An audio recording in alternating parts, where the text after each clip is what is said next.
Te damos la bienvenida a nuestro canal. Este es el canal donde la estadística y la economía se combinan para presentar datos importantes sobre los temas más relevantes, saber cómo se usan y cuando sea posible mostrar cómo se calculan o estiman. Vas a ver también interpretaciones de los datos para obtener conclusiones informativas. Cabe mencionar que las interpretaciones no tienen ningún sesgo político ni tendencioso. Simplemente se trata de resultados que son producto de la evidencia directa de los datos. El propósito de este primer video es responder la siguiente pregunta. El ingreso de los hogares ha disminuido en México de 2016 a 2020 y para ello usamos los datos de la Encuesta Nacional de Ingresos y Gastos de los Hogares en sus versiones 2016, 2018 y 2020. Es la nueva serie. Además te vamos a mostrar cómo se interpretan correctamente los resultados de esta encuesta. En primer lugar vamos a repasar un poco el marco conceptual. El ingreso total se divide en dos grandes rubros, el ingreso corriente y las percepciones financieras y de capital. El ingreso corriente a su vez comprende el ingreso por trabajo, renta de la propiedad, transferencias, estimación del alquiler de la vivienda y otros ingresos corrientes. Y las percepciones financieras y de capital comprende el retiro de inversiones, ahorros, tandas, cajas de ahorro y préstamos recibidos de personas ajenas al hogar y otras percepciones financieras y de capital. Para responder a la pregunta nos vamos a centrar en el ingreso corriente, dado que comprende los rubros más importantes de ingresos en un hogar y que son estándar en promedio en todo México, ¿no? Para ello usamos los datos básicos de la NIC, específicamente en la sección de microdatos, en el sitio oficial del INEGI, los podemos ver. Vamos a usar específicamente la tabla que se llama concentrado hogar, que son las principales variables por hogar, que tenemos, que está disponible en 4 versiones. En CSV, Database File, son formatos estándar, DTA, que se usa principalmente para Stata, y el SAB, que se usa para IBM SPSS. Nosotros vamos a usar Database File. Bueno, pues muy bien, para entrar rápido a la estimación, tenemos ya administrada la base de datos y vemos que la característica de las tablas de los datos son muy estándar. Tienen las 126 variables en 2020 y 126 también en 2018 y 127 en 2016. Lo que cambia es el volumen de las muestras, es mucho mayor en 2020. Estas características, estas variables comprenden las variables identificadores, estratificaciones de diseño y otros clasificadores, además de las características propias de lo que se pregunta en la encuesta. Muy bien, pues para dar resultados en términos reales, tenemos que obtener estos ingresos corrientes trimestrales en promedio, ¿verdad? De cada año, pero a precios de 2020 por convención, por lo que está publicando también la.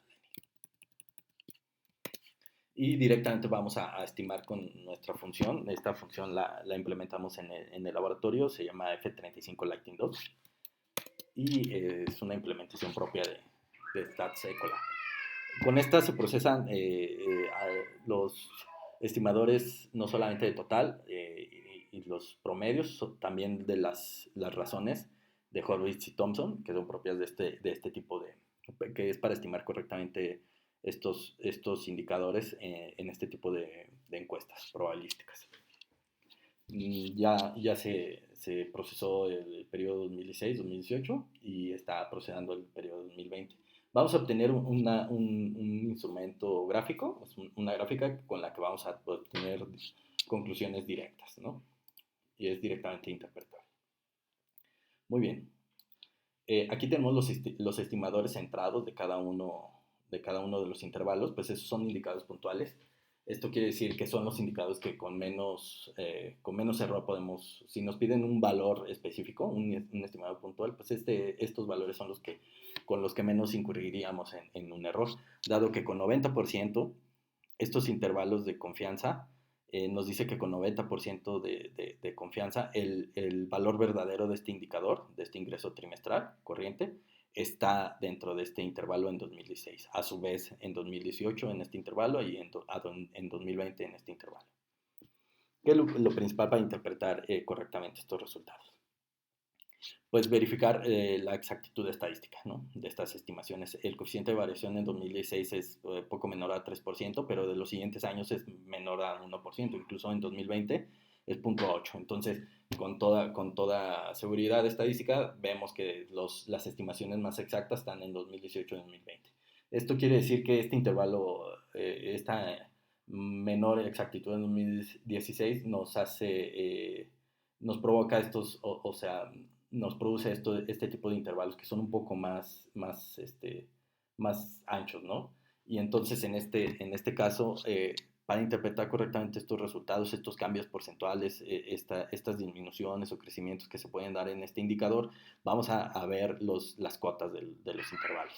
En 2016 la cota inferior son 53.071 pesos y en 2018 54.220. Esto quiere decir, esta cota superior es mayor que la cota inferior. Entonces, todavía tenemos alguna incertidumbre estadística de que si el valor verdadero estuvo entre estos dos valores, tanto en 2016 como en 2018. Entonces, por esto no podemos dar una conclusión estadística de que de 2016 a 2018 el ingreso de los hogares disminuyó, dado que existe un traslape de estos intervalos de confianza. Sin embargo, para 2020 sí, porque la cota estadística, la cota superior del intervalo de confianza son 50.968 pesos, menor a las cotas inferiores de los otros años. Entonces, sí tenemos, en este caso sí tenemos evidencia estadística de que el ingreso trimestral de los hogares ha disminuido.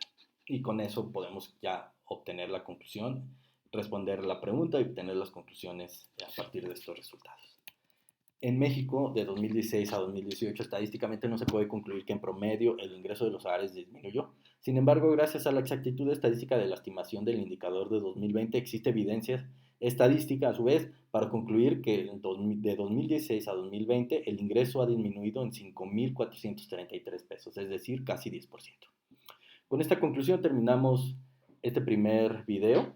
No sin antes agradecer que lo hayas visto. Este es un ejemplo sobre cómo utilizar correctamente las estadísticas que generan los principales productores de datos a nivel nacional y a nivel internacional.